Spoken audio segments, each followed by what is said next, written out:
Hello, everyone. Welcome to the Kim Jacobs Show. Yes, it's Monday, and we are so excited to be here. On this episode of the Kim Jacobs Show, I have with me Jorge Miyares and Don Thomas. And so today, as you can already see, it's going to be more of an abbreviated show, but we're still going to have a great time. So go ahead and grab your virtual seats. Tell your friends and family that the Kim Jacobs Show is on the air. And we're talking today about being my brother's keeper. How many of you have always wanted to know, how can you be your brother's keeper? Well, today you're going to hear exactly how you can do that from Don Thomas, the founder of My Brother's Keeper here in Charlotte, North Carolina. So let's go ahead and kick today's episode of the Kim Jacobs Show off and tag a friend, everybody.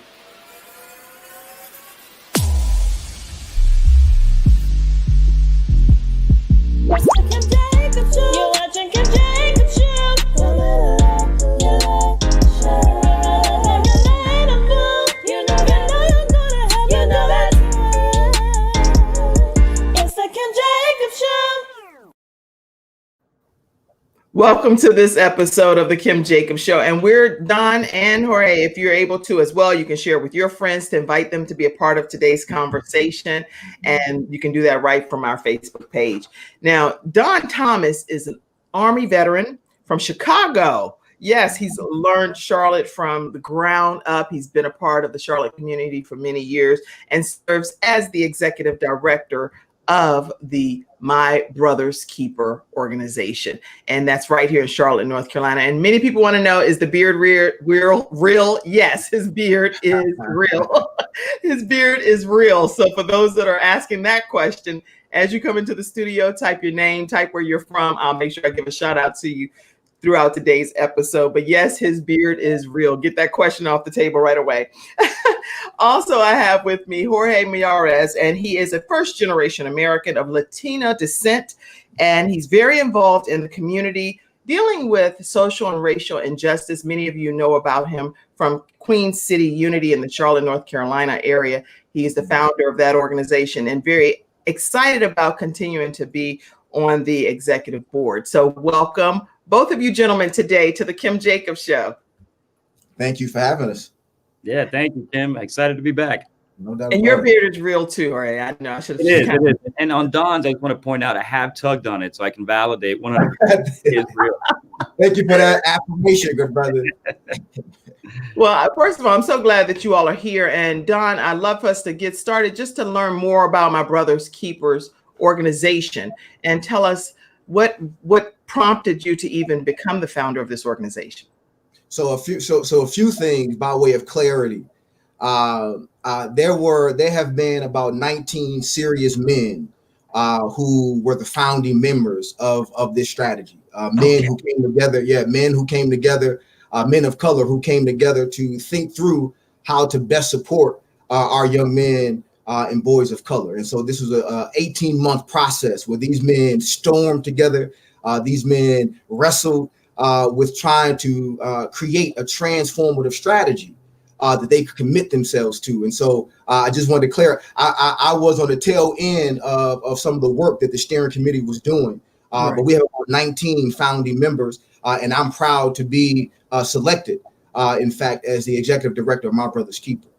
So I wanted to provide that by way of clarity. And Brother Jorge is a founding member on that steering committee with this strategy. So My Brother's Keeper is essentially, Kim, we are committed to providing ways of opportunity for Black and brown boys as situating ourselves as a backbone organization of a collective impact effort, right? So essentially what we're saying is that we are not situated to kind of compete with organizations. But what we're looking to do is how can we support those organizations that are doing outstanding transformative work on the ground to ensure that they can continue that work and provide impact and impactful outcomes, in fact. So that's kind of how we are. We are taking a systems approach of a collective impact effort. How can we ensure we can build something for our Black and brown boys that goes past a programmatic framework, but really impacts the policies, the practices, and the procedures that impact our boys most intimately? And what are some of the things that I know, Jorge, you also being one of the founding members, what is your role in the organization as well? And why are you so passionate about it? Yeah, and I think Don, very eloquently explained why Yes. the organization exists. And for me, I'm absolutely blessed to be surrounded by other men of color that are as passionate about it. I'm just one of many. And to me, when I got brought in, and this was presented to me as an opportunity by Michael Duvall, who's been our strategy leader from the very very beginning, just about. I mean, hands down, I said absolutely count me in. So for me, my role is to collectively work together with the other men of color that are part of this movement to truly put together strategies that we can bounce off the community and Don and say, hey, what do y'all think? And collectively move forward. For us, that's what it's about. It's a collective effort. It's not what I think. It's not what just one person thinks. We collectively move this because it's a organization of men of color, by men of color, for young boys of color. So really, my role is to be here as a support system for our brother Don, who's on the ground doing the hard work every single day. That's how I view my role, and it is just one of many that are here to support Don, and that way we can move collectively forward and make it a better city for young men of color and boys of color. I mean, we know what the statistics say, and we got a lot of work ahead of ourselves, but I'm extremely excited. And I don't think there could have been anybody else in the city that could fill the shoes of Don. He's the man for the job. I'm excited to have him where he's at. Well, that's interesting you say that, because Don, you seem like a real relatable kind of guy, and one that I personally believe, because I have 4 sons, that you have to be a certain type of person to command a certain type of respect, especially from African American young men, because I have teenage and young adult men, and so they don't listen to everybody. They want to know if you're real yourself. So what are some of the things that you do, Don, and the 19 men that have kind of collaborated together to do this, to make yourselves real and relatable with these young African American and young brown men of color? That's an outstanding question. So one of the things that we kind of center at this work is that we understand this to be kind of a community-centered design with system support, right? Oh, so when we do this work, we don't see ourselves as mere saviors. We are trying to create a strategy that embodies salvation, in fact, right? So when we look at these young men, we're saying that your success, young man, is interconnected and interdependent of mine. That your psychological, your emotional, your spiritual health is interconnected and independent of mine. Good. Right? There was this great poem that was written by the great elder, and one of the things that she mentioned in this at the end of this particular poem is that she was writing to the youth, and she said this. She said that you are the best that we have. You are all that we have. You are what we have become. And so essentially, if we see young men in community a certain type of way, what we are seeing is either the residue of our neglect, or we are seeing the product of our commitment. And so it is going to be vitally important. This is at the heart of what we do at My Brother's Keeper, Charlotte Mecklenburg. And so the way that we engage these young men, we engage them in a way to where we are affirming your full humanity. And not only we are going to affirm your full humanity, is that we're going to commit ourselves to creating systems and strategies and institutional supports that affirm your humanity. And so this is how we engage young men, Black and brown boys in our community. That's the impetus. That's the impetus. Right. I am because you are. This is the organizational praxis of Ubuntu, in fact. So this is how we engage young men, their families, and their community. Wow, I love it. I mean, so you're focusing on the whole man. You're not there trying to say, okay, this is what you've done wrong, and so that's what we're only going to focus on. We're going to focus on every aspect of your well-being. Is what I think I'm hearing, right? That's exactly right. So if you're hearing that we are committed to the whole young man, then you're absolutely hearing properly, right? We are, when we see this young man, and 3 things that we know that we believe are the greatest challenges for young men of color: belonging, wealth, and well-being. How are we going to impact and create an environment by which you belong, right, by which your humanity is affirmed, your family is affirmed, right? Structures are supporting and facilitating a mechanism by which you can thrive. How are we situating your economic situation? How are we building these tangible pipelines, tangible pathways to vocation and employment and entrepreneurship? And simultaneously, how are we ensuring and prioritizing your mental health, right? How are we dealing? How are we making sure that this strategy is trauma informed and ACEs oriented? So That's yeah, good. I don't want, yeah, this is, me and Jorge get excited about this book. I'm excited. I'm like, okay, I want my sons to know you can be a part of my brother's keeper, because you need to know how to not only keep your physical brothers that are your siblings, but every brother that you encounter in as you walking along society throughout the city of Charlotte. That's your brother too. So how do you protect and keep that brother of yours, whether you ever know their name or not? So because I have 4 sons, I'm so passionate about what you're talking about too, because it's important. So do you all meet? How what's the infrastructure? How do you meet with these young men? I want the community, as you guys are coming in and learning more about today's episode, ask your questions. Today we have founder Don Thomas from My Brother's Keeper and one of the leading committee members, Jorge Milares, and he is actually going to be, they're here to answer any questions that you have. My Brother's Keeper is focused on African-American young people, young men of color, of any brown skin color. They're focusing on these young men. So make sure you ask your questions and let us know where you're from. Go ahead. What do you all do to meet with these individuals? So the beautiful part about kind of the silver lining in the midst of pandemic, in the midst of community uprising, right? In the midst of this all, we've been able to build an implementation strategy, right? There's a lot of organizations and community that have been doing a certain kind of thing, a certain kind of way for some time. And then when crisis hits, when pandemic hits, when community uprising occurs, now you have to turn this big old ship around and try to nuance the strategies that you've been doing for some time. So, so we've been privileged in a certain kind of way to one, have a grassroots and a grass top kind of steering committee, those that are proximate to the suffering, as well as those that are proximate to the power. And we've been able to create a vision by which we collectively can buy into. And so as you think through that now, as we think about how do we engage these young men, we know for a fact that chronic absenteeism has plagued black and brown boys in the school system for some time. Now, if you situate that chronic absenteeism within the framework of now everything is virtual, right? Now you are forced, right? We understand that crisis demands of us innovation. Now we are forced to create something, and we like to call it in My Brother's Keeper, Charlotte Mecklenburg, a process structure. So we are forced to create this process structure by which it allows us to be adaptable as well as purposeful, right? Okay. As well as purposeful. We prioritize the importance of creating infrastructure. One thing that we know, and Jorge can affirm this, is that the poor and dispossessed, the disenfranchised of our community will always be there. But where we fail a lot of the times is that we have not created an infrastructure by which we can change the conditions of the poor and dispossessed.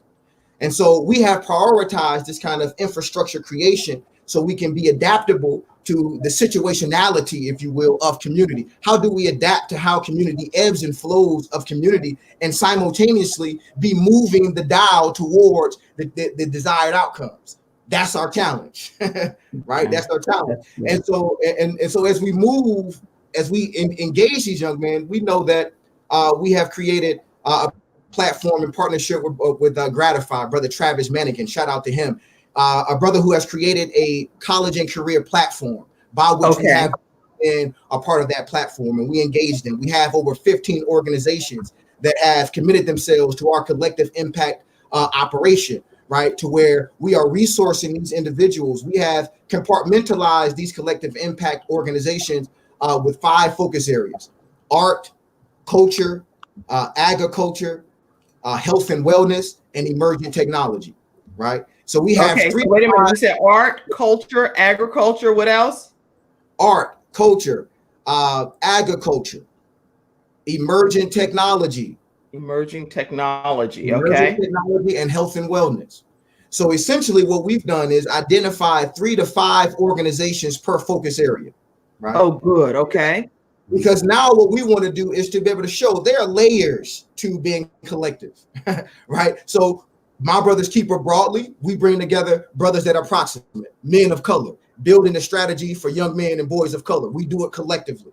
Now, as we engage organizations and are looking to create an alliance of sorts, now we bring together 3 to 5 organizations within these 5 focus areas so they can work collectively. So 3 to 5 art, 3 to 5 culture, 3 to 5 agriculture. How impactful is it for a young black and brown boy, a black and brown farmer, to see folks that are engaged in environmental justice? Shout out to Soul Nation. Shout out to Deep Roots Community Solutions.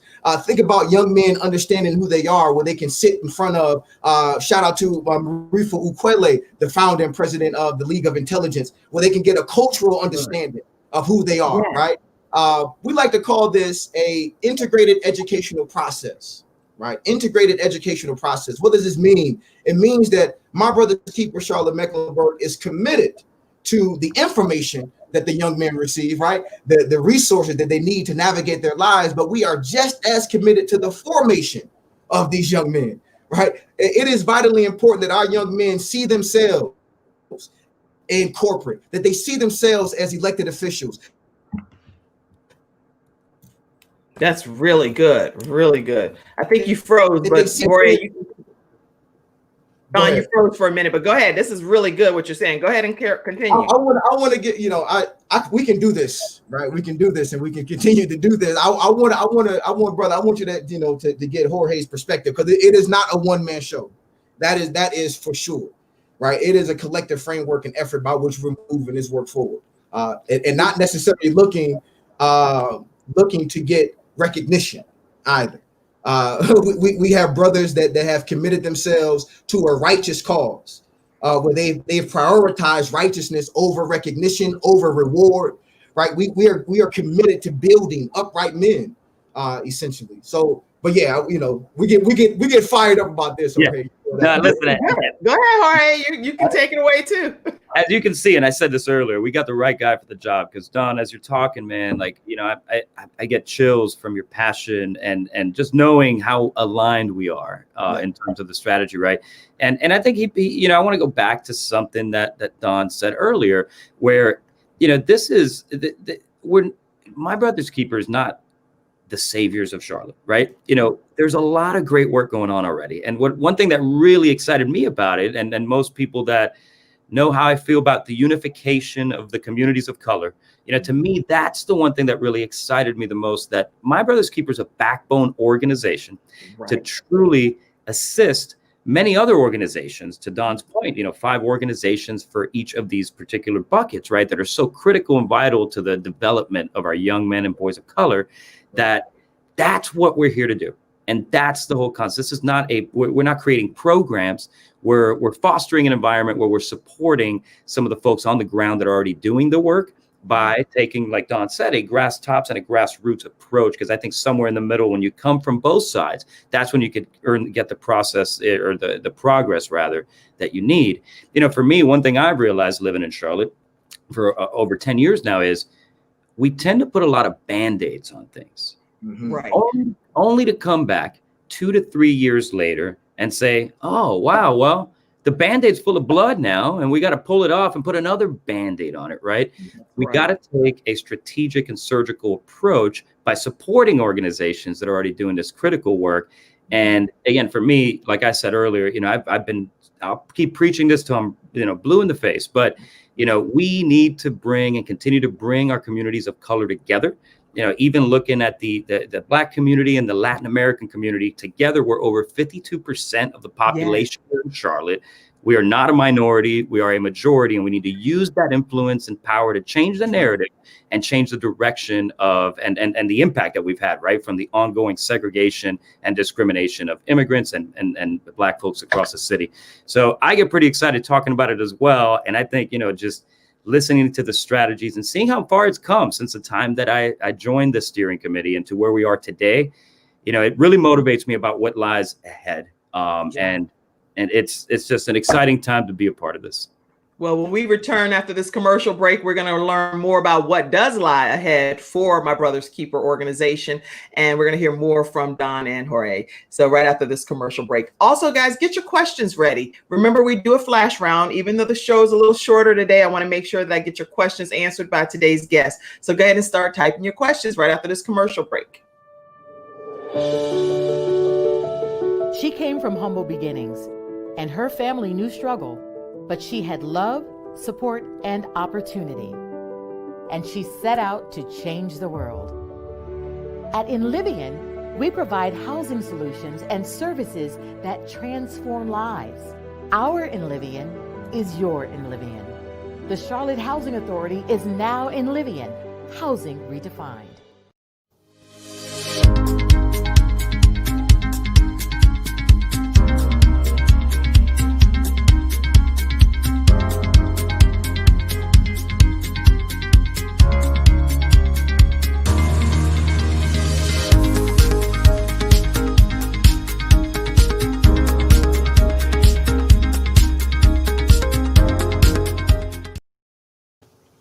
All right, welcome back, everyone. Again, we're talking with Don, who is the executive director of My Brother's Keeper, and also Jorge, who is one of the steering committee members and does a lot of work together with this organization, along with about 19 other men that are leading the charge. So glad to have you on. Let's see who some of the people that are asking comments and questions, making comments and questions. Okay, Chantel Patterson said, good morning to you all.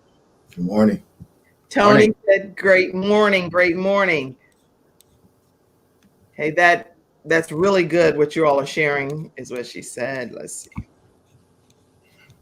I just want to make sure I don't miss your comments, guys. I know somebody said, oh, outstanding, outstanding. My mom is on. She said, good morning. Blessings. Chantel said, I need help with my son. Speaking of which, how can people get their children involved in the My Brother's Keeper program? What's the process? Right. So that's a great question. So this is how we're kind of seeding a new way of thinking about things. So My Brother's Keeper, Charlotte Mecklenburg, we're not necessarily a program, right? We don't have case managers. We don't do that kind of framework. We're kind of literally situating ourselves kind of a systems approach to empowering and impacting Black and brown boys, their families and community, and actually thinking through the policies, the practices, and the procedures. Now, with that said, we do understand that it is important for us to be short-term responsive and long-term strategic, right? We understand that we have to have relationships with young men. So the way that you can get your son engaged and involved is, one, you can let us know what school he goes to. So you can hit us up at admin at mbkcltmecklenburg.org. That's admin at mbkclt.org. And you can let us know, right, the age of your son, what school he goes to, because we are partnering. We have a formalized partnership with Title I, right? Title I makes up about 93 schools, 83 public, about 10 private.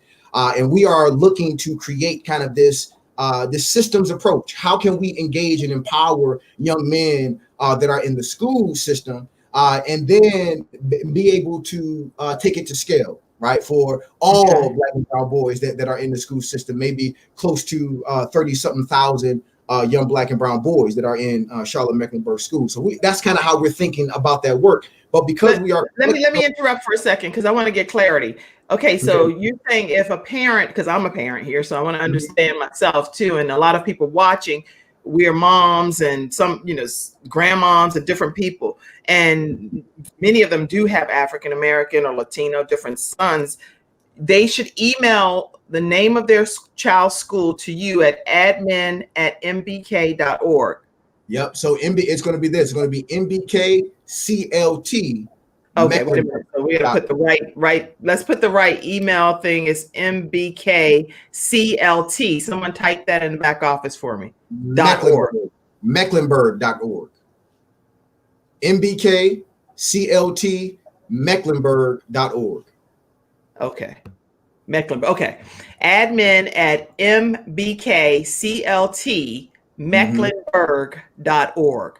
Outstanding. So, admin at mbkclt mecklenburg.org. And we'll put that up in a second. But what has to happen is you all would email, as parents, email your child's name, age, the school that they attend. Do you want them to provide any other details as to what they're dealing with in school? So you'll know how to. And what we can do is this. You can email that and also ensure that you have the contact info, right? Not only for the child, but for the parent or guardian or trusted adult. And what we want to be able to do then is, as a team, we would strategize on the best way to reach out. But what that would do is keep you in the loop for newsletters. It would allow you to get into the system by which now we can start identifying frontline practitioners, maybe at your child's school. We can start thinking about the organizations that we are building profiles on and developing within our MBK Alliance that we can now plug your young man into. Those kind of things, right? Because you mentioned so many different programs that you partner with.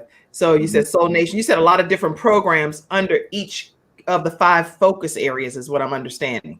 Yes. So under ART, you have some collaborative partnerships that you say, okay, if this child is a person that we want to focus on for the arts program, then we're going to plug them into the resources that we've already partnered with that we know are reputable for that particular child. Is that what's happening?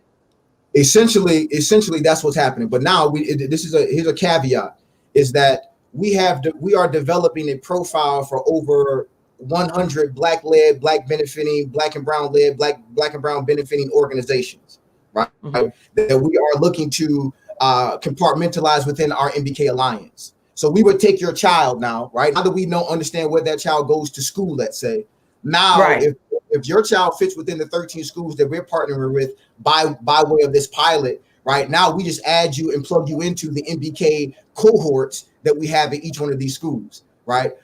We would build a profile so now they can engage in the kind of online platform that we have with Gratify.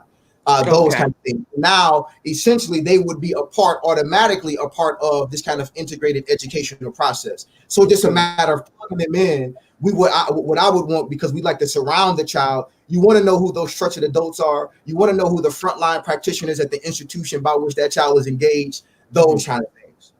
That's really good. Really, really good. And this goes into effect immediately when you get the child's information. Do you immediately start plugging them in to the appropriate resources, or is it more of a like 30, 60, 90-day turnaround? What's the turnaround after a child? I'm actually asking the questions like I'm in the studio audience, but I'm actually the host. So guys, ask your own questions, okay? I'm over here asking mine. No, that's good. Turnaround time. So the turnaround time is immediate because we're all a part of this virtual framework. Now we're going to be going live January 11th, right? With the Gratify, the online platform. Remember, infrastructure is vitally important. So if as we wait on the school board to say, yeah, we're going live, or now we're going back physical, we have to be adaptable to what's coming down the pipe, which is why we talked about that process structure earlier. We have to be able to adapt. Now that we understand that we are going to stay virtual, right? Now we can kind of devise a strategy by which we can start to get young men plugged into the Gratify platform, get young men plugged into this integrated educational process and a part of the MBK cohort.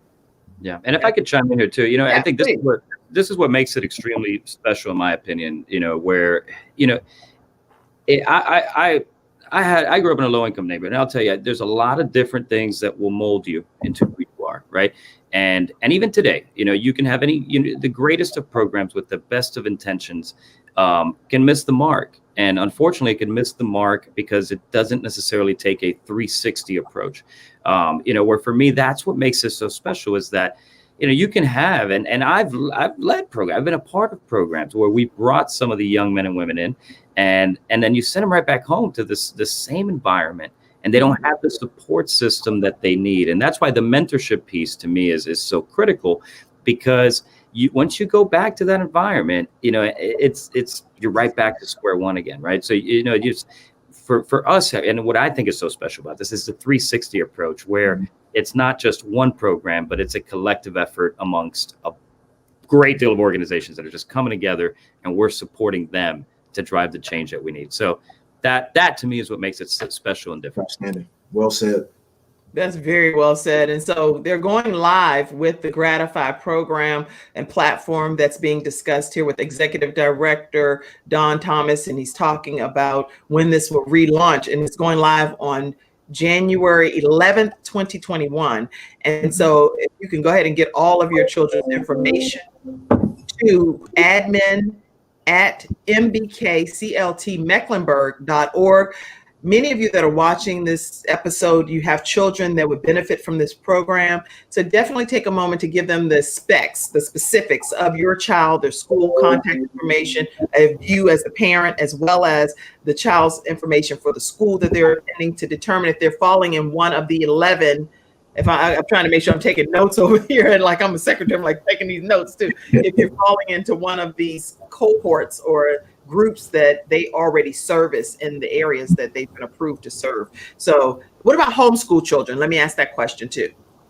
Homeschool, private school, public school, no school. We want to make sure that we are engaging Black and brown boys where they are. As a matter of fact, we are building in partnership with the Sheriff's Department at Gerald North, thinking through the young men that we serve, what are we creating for our young brothers that are behind the wall? And then what type of environments are we committed to building as they transition back into community? We also think through, we have a strategy called the Vanguard, right? A Vanguard is just a diverse cadre of men of color who have committed themselves to being engaged in community in a very real way. There's a strategy that we've been developing called that we're terming community fathering, right?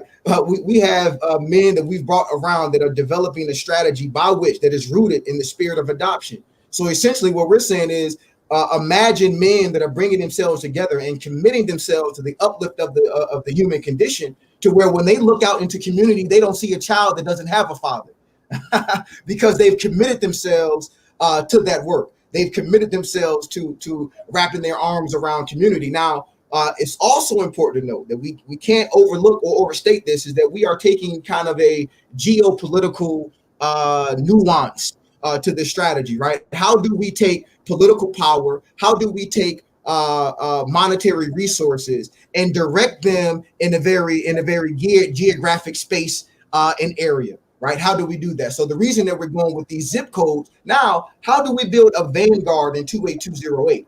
Right? Not just men who are just kind of helicoptering in, but how do you actually build a vanguard of men that are committed themselves to community fathering, that actually live in the community that these young men reside?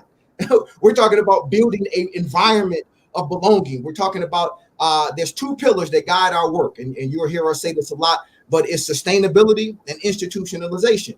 How do we build a mechanism that can sustain transformative outcomes? How can we collectively develop an apparatus by which we can institutionalize desired outcomes? We have committed ourselves to this work. This is why we say short-term responsive, long-term strategic. Not only do we know that we have to deal with the crisis, right? There's some immediate things that need to happen. There's some short-term strategies that we have to ensure that we are addressing.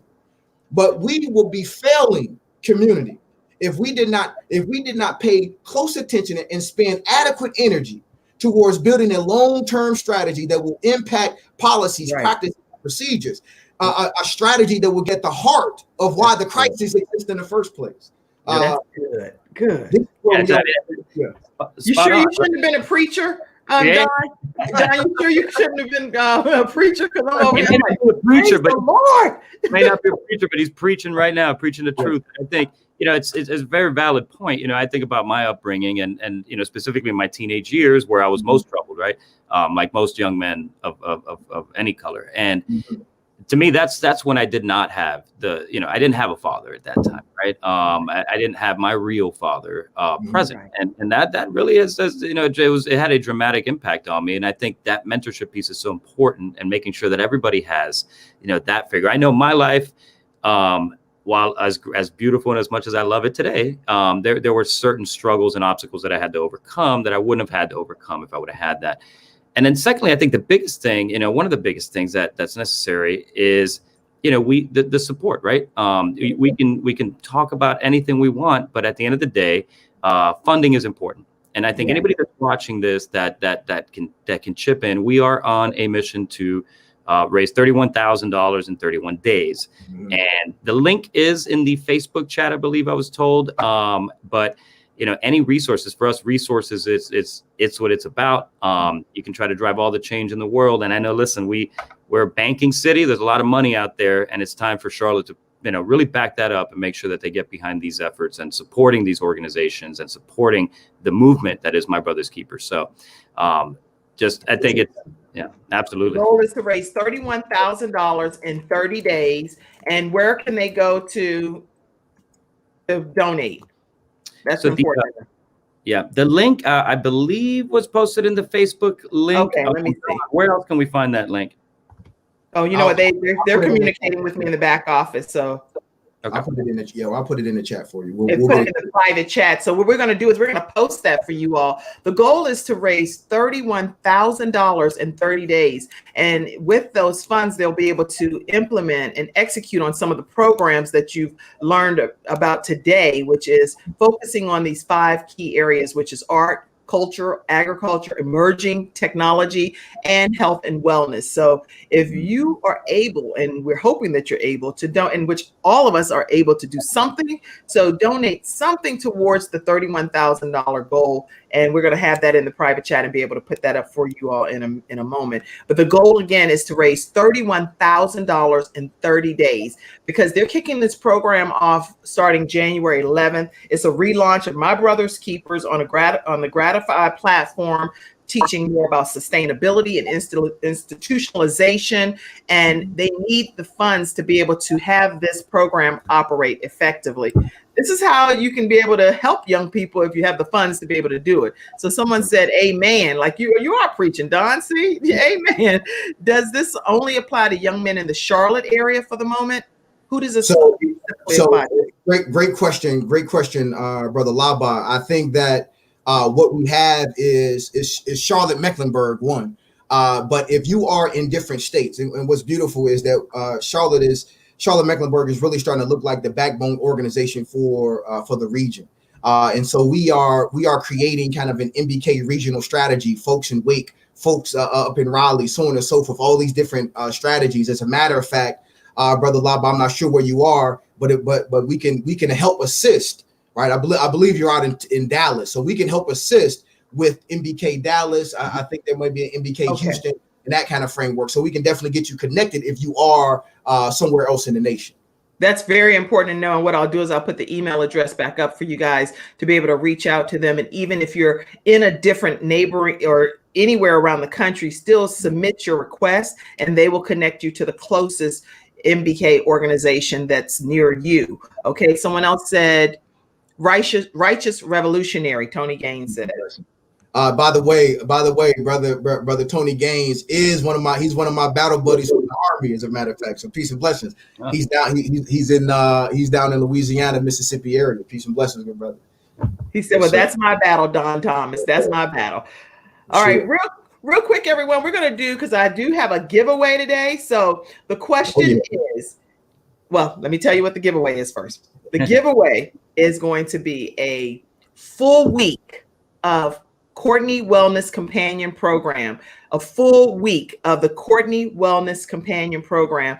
My brother-in-law does a program. He's lost about 90 pounds and he's kept it off without having any surgery. And so he has chefs, all kind of people that work with being able to help you have a wellness approach. Like a watermelon, instead of just going to pick the watermelon, he shows you how to lift the weights with the watermelon and do all kinds of stuff to be able to be physically fit. So Courtney, Courtnee Wellness Companion is giving a full week. We told you all week we're doing giveaways. All month we're doing giveaways. This giveaway is going to be a full week of Courtney Wellness Companion for one full week of free membership. Okay, the question is, what is the candle holder for Kwanzaa called?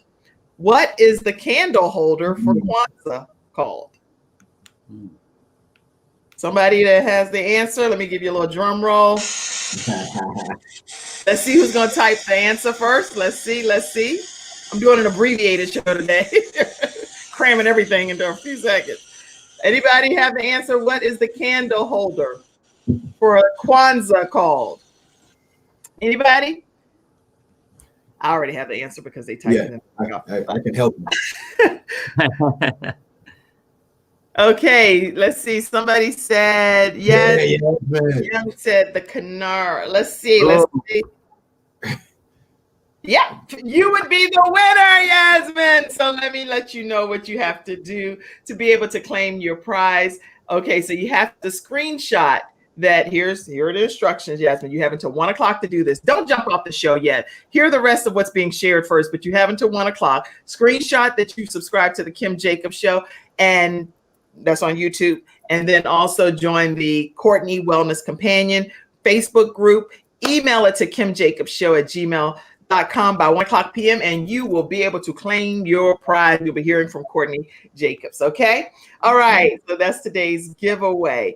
Also, I have sponsors, so I have to take another commercial break, and we'll be right back. I'm attorney Kenneth D. Snow, and at the Snow Legal Group, justice is our job. For more than 20 years, Attorney Snow has been fighting for justice and winning cases in the Carolinas by providing aggressive representation in criminal defense, domestic violence, family law, serious injury, and wrongful death. If you've been injured or lost a loved one in an accident, including tractor trailer or rideshare, you need the Snow Legal Group by your side, fighting for justice and fighting for you. Visit snowlegal.com. Call 704-358-0026 for a free virtual consultation. Located at 6827 Fairview Road, Suite D in South Park. All right, everyone. So I'm going to need that link as well for people to be able to donate towards the 31,000 in 30 days. That would be very helpful if I can get that typed into the back office. So this is exciting and people are able to participate, but it sounds like a very revolutionary approach, which I'm loving. What are some other things that you want to share with us that maybe we don't know yet, so people can really grab hold to this? Outstanding. It is. I'm so glad that you used the term revolutionary. That's an important term to me. Essentially, just a change agent, right? a revolutionary kind of strategy. I think it's important for folks to note this, that this is a work around power and wisdom. Power and wisdom. Power is essentially the ability to make change. Wisdom is the understanding on what's the right change to make, right? And so essentially what we just want to be wise in this work and very intentional. Like we know the things that have happened over time, right? And we know that it seems as though our black and brown boys are always at the bottom of the doggone barrel.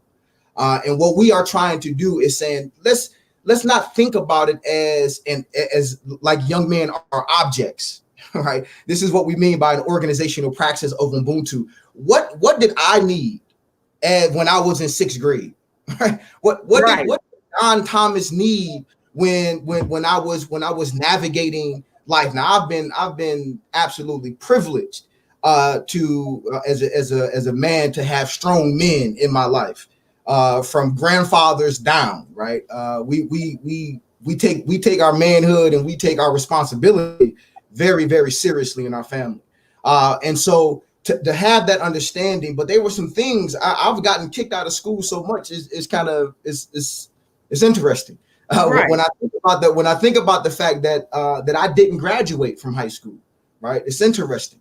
When I think about all these things and the ebbs and flows that the ups and downs that I've been through in my own experience, right? When I'm engaging with this young man, I'm looking at this young man. No, it's my responsibility, right? If I just put it on an individual level, it's my responsibility to put my hands to the plow to create an environment by which you don't have to make the same mistakes, or it's my job to be able to be a part of engineering a system that will not criminalize and demonize your existence. That's right.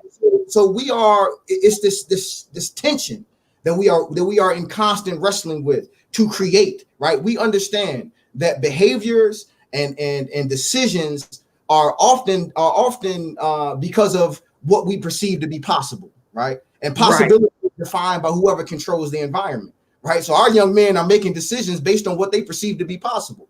So what we want to be able to do is create an environment by which it's boundless to the possibilities that you can have for your life. And we want to show you not only in stories like Jorge, where you can see executives and then you hear his story and I'm blown away. I'm blown away by the fact that this man of color and his experience growing up in Miami and all these different things that he's now here in this position. I'm blown now I know what's possible. As a matter of fact, David Williams, he's executive director with Opportunity Insights, an organization out of Harvard that does some things around data, so on and so forth. There's one data point that David lifts up. And that data point is that if you have a black boy, right, that may not have a father in the home, right, that young man is surrounded by positive black men, it has an epigenetic impact on him, a biological impact on that young man just by our very presence. Just by our very presence. This is before we engage. This is just him looking at the aesthetic and saying, wow, I can now, right? Our very existence affirmed that you can. Our very existence affirmed that it's possible, right? So now we take that aesthetic and we take it a step further to now we think comprehensively around the structures and institutions and organizations that we would develop to ensure we can sustain and institutionalize that you can do all things, essentially, right? So yeah. That's good. Great stuff. GoFundMe, y'all. Listen, go and support my brother's Keepers organization. They have a goal to reach $31,000 in 30 days. Believe it or not, guess what? If this was like CNN or some other station, we'd have that goal met in less than 10 minutes. So here I'm claiming and believing that the $31,000 goal can be met. This is the month of giving.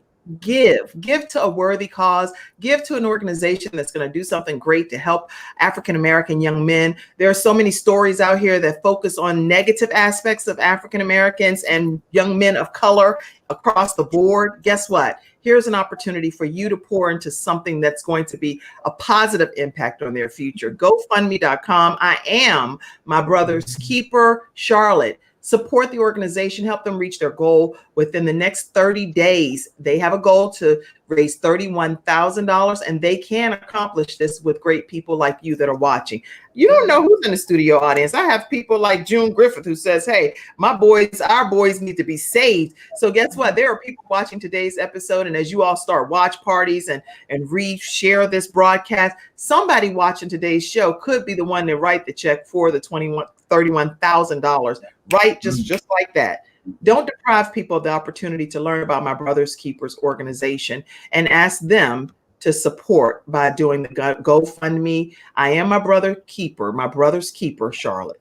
All right. So, Jorge, anything else you want to? Oh, before we go, I gotta say, I got to note one more. We're gonna end soon, but we went a little bit over today on purpose because my power was out and we had a storm in Charlotte, and I was like, oh my God, I can't get on. So, another episode sponsor is Zamariah.com. Make sure you guys get a chance to experience this African spa.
Okay, welcome back, Jorge. Any final things that you want the community to know about my Brother's Keepers organization? First of all, it's been an honor and privilege to have you both on today. Thank y'all for still coming on in spite of the storm and power outage and everything. You're amazing young men, and I'm grateful to have you as my guest today. Well, thank you for the young men compliment. I really appreciate it. I say that to everybody just so you know, yeah, you're a young man. Listen, I got caught up in the storm too. I have an umbrella that flipped up the other way, and my pants were drenched. So yes, I'm just glad we were able to get it off the ground. So great job, Kim. Yeah, I think about, for example, my particular upbringing, which I know Don mentioned, and having young men and boys of color see folks in positions of influence and just personal success, right? To me, that's so important. And I was having a conversation with one of my friends that I grew up with in Miami, and we are kind of going down a list of friends that we had growing up. And unfortunately, really, him and I are just looking at each other like, wow, we're the only two. A majority of them are in prison and incarcerated right now. A majority of them have passed away, or some of them are living on the streets right now, really trying to find a way. And I think that if they would have had the support system that My Brother's Keeper's trying to offer, their outcomes would have been much different, and they still can be. But they're grown men and women right now. Mm-hmm. So that's why I think the work that we're doing is so important, and the collective effort that this movement is to help other organizations and come together as one and drive the progress that we need. To me, it's so important because it's a very personal thing. And I can hear that every time I speak with you, Jorge, that you're committed to making sure that the world becomes a better place for people of color. And I'm so proud to even know you from that perspective. I don't know you like that, but every time that I have encountered you, I can hear the passion and the excitement and the commitment that you have for changing the world from that perspective, only because of your own experience. And that's such a blessing. And so thank you for being on, and you can come on anytime. Always a pleasure to be here, Kim. Absolutely. Don, any additional comments or thoughts that you want to share with the studio audience? So first and foremost, I Kim, I just want to say thank you so much for having us on the show, for highlighting My Brother's Keeper, Charlotte Mecklenburg.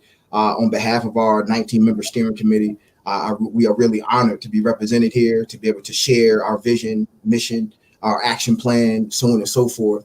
We are collectively committed, and I think that if folks leave here with anything, leave here with the brothers of My Brother's Keeper, Charlotte Mecklenburg, that we are committed, and not just committed in word. This is not kind of allegory that we're engaging in. Right. This is real, tangible, transformative work that we are endeavoring, and we're committed to the uplift of the human condition.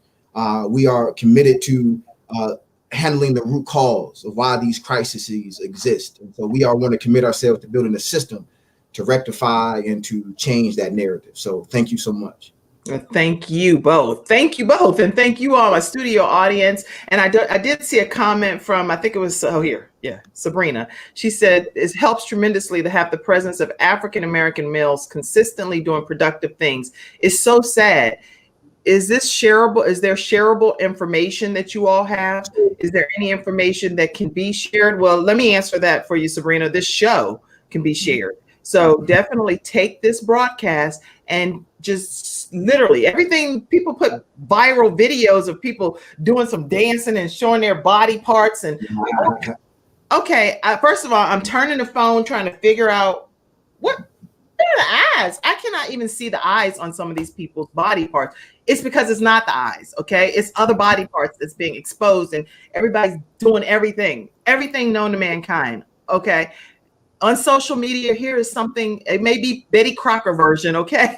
But guess what? It's something you can grab hold to and you can share it with everyone you know. My Brother's Keeper is trying to help. They're committed to helping African-American and other young men of color to become their better selves. So yes, you can share this broadcast, and then you can also tell them something else too, Don. I don't overtook what their question. They can also, so we have, like I said, the Vanguard strategy as we developing this kind of community fathering framework. There's going to be so many best practices that's going to come from there. There's going to be that shareable information. So just stay tuned. You can follow us on Instagram, on Twitter. You can also follow us on Facebook. All the names are the same. We are MBKCLT Mecklenburg. We are excited about what we have and what we're endeavoring to do and for and with our brothers in community. So So definitely be on the lookout. A lot of conversations and panels and experts and reports and things that's going to be happening in 2021. But more importantly, you'll start to see the outcomes of this work as well. So we appreciate everyone. Will you come back and share some of those outcomes and maybe some of those examples of some of those students, or however you wanted, whatever the system, whatever it is, come back on the Kim Jacobs Show and help roll that out so other people get a physical, tangible perspective of what's happening. I know right now you're in the relaunch phase, which kicks off January 11th. But once that launch happens, then now it's full blown. Can you come back on the show and walk us through whether we shared a screen or something to let people see what each category looks like? Is that possible? Absolutely possible. And I look forward to that. Absolutely. Okay. So guys, you can email right now too. Stephanie is another way to stay connected with them. Email them, let them know what you would like to have happen. They may have some newsletters and things that you can also share with the community. Admin at mbkclt.mecklenburg.org. I will share and follow. Yes. Thank you for the work that you do. She said, thank you all so much for the work that you do. Peace and blessings. Thank you so much, Sabrina. Okay, everybody, listen, tomorrow and Wednesday, I will not have shows tomorrow on Tuesday or Wednesday because I have 2 children that are having surgery. So I, as a mother, and I teach balance, right? So I'm the balance doctor. I have to balance my own life too, for real. I can't be like, oh, well, you're on your own. No, mommy has to be there. So I will not be on air tomorrow on Tuesday or Wednesday. So you'll see us back on Thursday. And we have Corinne Brown, who's going to be she's our fresh expert, talking about some holiday cooking and some tips to be able to have some nice, fun, festive meals for the holidays coming up. And then we have Friday, which is Freestyle Friday. Joe Duncan will be back, our celebrity expert. He's going to be talking about some scoop about all the things that's happening in the celebrity world. And he's going to be showing us his photo shoot that he took in Atlanta. We have Sean Hall, our expert that does politics and education. And speaking of which, you guys, if y'all haven't connected with Sean Hall yet, she's the founder of All Roads Education. And I know my son, one of my sons, has received over $15,000, $20,000 in scholarship funds in the last few months. So she helps children go to school debt-free, and especially with you all dealing with African-American men and men of color from all walks of life, okay? People say, great show. Wow. Praying for you. I'll share this information. Lots of comments coming in. Please go back later, Jorge and Don, and maybe address some of the comments as well. Yeah, definitely. And by the way, Sean is great. I've interacted with Sean, mostly on Facebook, but she's awesome. Yeah, she really is. And she'll be on Friday too, along with any topics that you all want to discuss. A quick shout out or call to action. We have a show on December 21st that we're going to be recognizing students, athletes, all different types of children that have been performing very well during this time of pandemic. So on December 21st, we will be recognizing students from all walks of life. If you would like to submit a child, you can email us at kimjacobshow@gmail.com, kimjacobshow@gmail.com by Friday, 5:00 p.m. And we will be highlighting these children and doing some rewards and recognition on December 21st. And on December 23rd, we're going to have a pet show. So you can definitely submit your pet's photos. It can be any kind of pet. It can be a fish. It can be a bearded dragon. It can be a, what are those things? Anyway, chinchillas, all kind of stuff. You name it, dogs, cats, whatever kind of pet you have, hamster. You can take some pictures, put them in sweaters, whatever. Submit their photos by Friday, 5:00 p.m. And we're going to be highlighting some of those different pets and having a pet show competition on December 23rd. All right, guys. Thank you all. Hey, thank you, Kim. Don, always great to see you. Everybody have a great rest of your day.